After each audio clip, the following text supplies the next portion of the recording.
I always thought ghosts were silent until the night my dead roommate texted me from her bed across the room. It was just past midnight when my roommate messaged our group chat, "Don't make a sound. Someone just came into the dorm." I froze.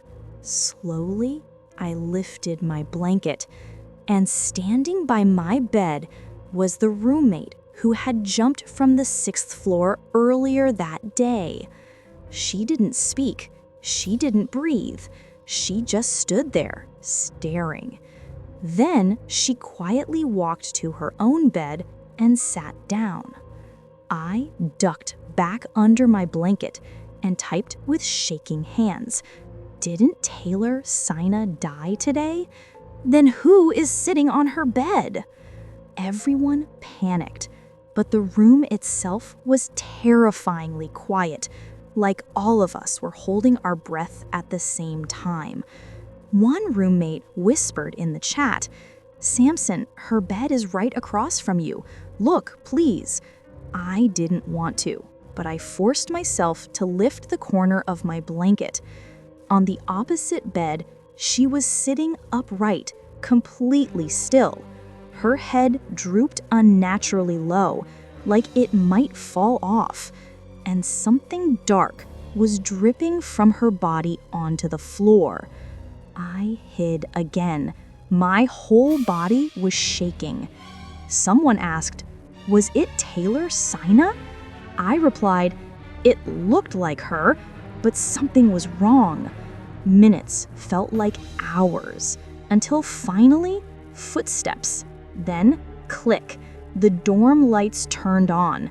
The dorm manager walked in annoyed, but when we looked, Taylor Sina's bed was empty, completely empty. We swore we seen someone, all of us, but there wasn't a single trace left. The dorm manager sighed. "Stop scaring yourselves." I talked to the nurse. Taylor Sina is still in the ICU.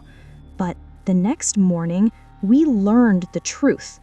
Taylor Sina had died at 2 a.m., and our messages to the dorm manager were sent at 2:30, which meant she lied to us, or she was hiding something.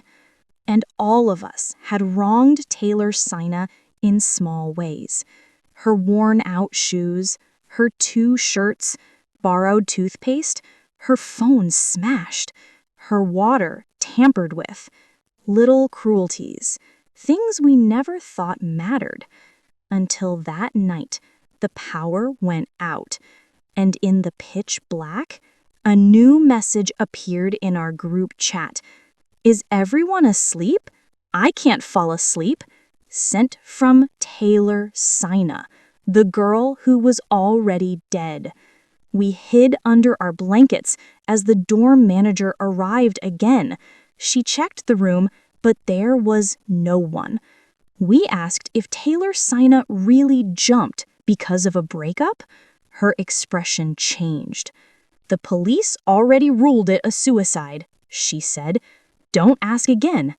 And then another message appeared. Now you want to know the next part of this story, please comment.